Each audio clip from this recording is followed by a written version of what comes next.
আজকে আমি বানাবো গ্রিল চিকেন।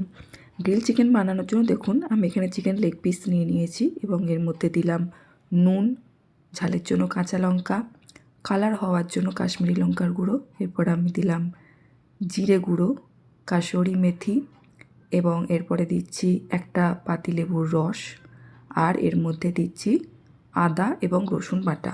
আদা রসুন আমি একসাথেই পেস্ট করে নিয়েছি, আপনারা চাইলে আলাদাভাবেও পেস্ট করতে পারেন। আদা রসুনের পেস্ট দিয়ে দেওয়ার পর আমি এর মধ্যে দিয়ে দেবো টক দই। মিষ্টি দই ব্যবহার করবেন না, টক দই ব্যবহার করবেন। টক দই দিয়ে আমি এটাকে ভালোভাবে মাখিয়ে নেব এবং এটাকে কিন্তু বেশ খানিকক্ষণ প্রায় 2 থেকে 3 ঘন্টা ম্যারিনেট করে রাখতে হবে, যাতে চিকেনটা খুব নরম হয়ে যায়। এরপর আমি ওপর থেকে দিয়ে দেব 3 টেবিল চামচ সর্ষের তেল।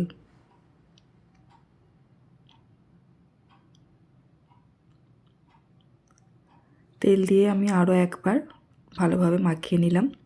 এরপর এই লেগ পিসগুলো আমি মাঝে মাঝে একটু করে কেটে নেব, যাতে এই মশলা ভেতরে ভালোভাবে যেতে পারে। প্রথমে একটা সাইড আমি 3টে ভাগে ভাগ করে দিলাম, আর উল্টো সাইডেও 3টে কেটে নেব। আপনারা চাইলে এর ওপর দিয়ে এইভাবে মশলা ভেতরে ঢুকিয়েও দিতে পারেন, অথবা একসাথে মিশিয়ে রেখে দিতেও পারেন, তাতেও ভেতরে খুব সুন্দরভাবে চলে যাবে। প্রতিটা চিকেন এইভাবে কেটে দেওয়ার পর কিন্তু 1 থেকে 2 ঘন্টা তো মিনিমাম 3 থেকে 4 ঘন্টা রাখতে পারলে তো আরও ভালো হয়। আমি মাইক্রো ওভেনে গ্রিল করব, তাই গ্রিল মোডে দিয়ে প্রিহিট করার জন্য দিয়ে দিলাম। যতক্ষণ প্রিহিট হচ্ছে ততক্ষণ আমি র্যাকটাকে একটু বাটার লাগিয়ে নিচ্ছি। আমি হাই র্যাক ব্যবহার করছি।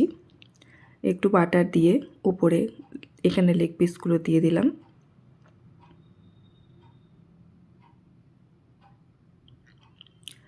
তারপর মাইক্রো ওভেনের ভেতরে এটাকে রেখে দিয়ে আমি টাইম সেট করে দেবো 20 মিনিট।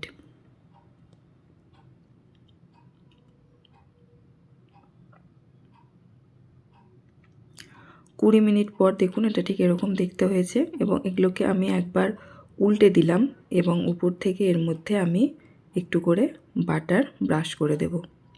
বাটারের টেস্টটা খুব ভালো লাগে। আপনারা চাইলে বাটার নাও দিতে পারেন, এটা অপশনাল। বাটার দিয়ে আমি আরেকবার মাইক্রো ওভেনের মধ্যে দিয়ে দিলাম 15 মিনিটের জন্য। 15 মিনিট হয়ে গেছে, এবার আমরা এটা বের করে নেব। দেখুন এটা ঠিক এরকম দেখতে লাগবে। আমাদের গ্রিল চিকেন রেডি। এই ঠান্ডায় গরম গরম গ্রিল চিকেন বাড়িতে ট্রাই করুন। আপনাদের কাছে যদি মাইক্রো ওভেন না থাকে, আপনারা ডাইরেক্ট আগুনের ফ্লেমেও পুড়িয়ে নিতে পারেন। ধন্যবাদ।